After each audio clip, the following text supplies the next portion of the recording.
जादुई टमाटर की कहानी।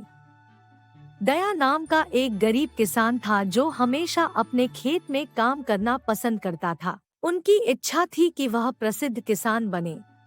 वह अपनी पत्नी से बात कर रहा था और कह रहा था कि अगर इस साल हमारी फसल बढ़ेगी, फिर हम फसल को बाजार में बेचते हैं और हम अपने भविष्य के लिए कुछ पैसे कमाएंगे। वे हमेशा की तरह सो रहे थे, लेकिन अचानक दया को कुछ आवाजें सुनाई दी। दया जाग गया और वह सीधे खेत में चला गया, क्योंकि उसे अपनी फसल बर्बाद होने का डर था।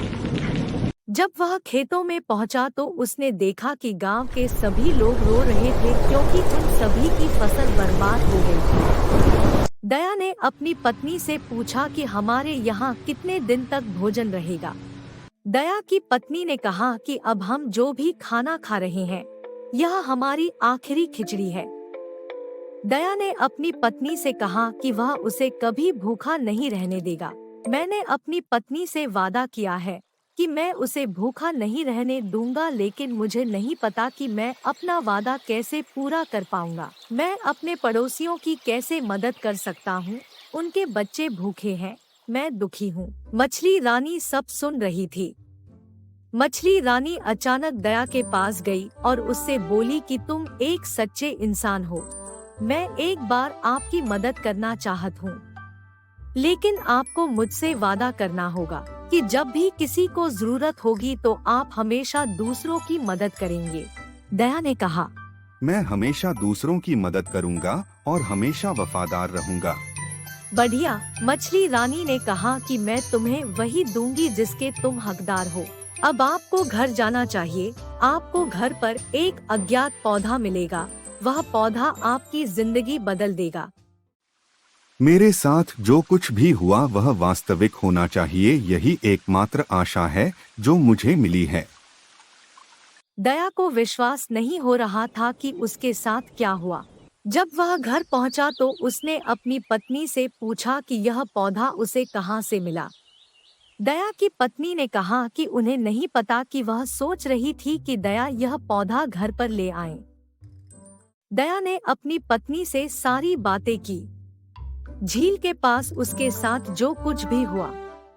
रात को दोनों इस उम्मीद के साथ सोए कि जल्द ही सब कुछ ठीक हो जाएगा। सूरज उगने के साथ ही पौधा भी अपने रसीले लाल टमाटरों से चमक उठा।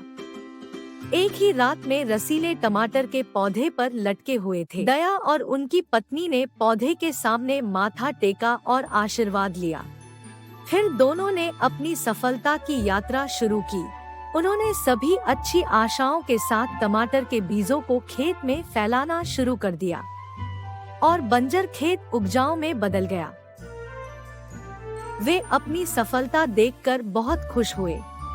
जहां पूरा गांव बंजर था, दया का खेत रसीले टमाटरों से भरा हुआ था। दया के खेत की सुंदरता को देखकर गांव के सरपंच यह देखने आए कि इस जादुई टमाटर के पीछे क्या कारण है। दया सरपंच को कोई जवाब दिए बिना अपना वादा पूरा करने चला गया जो उसने मछली रानी से किया था।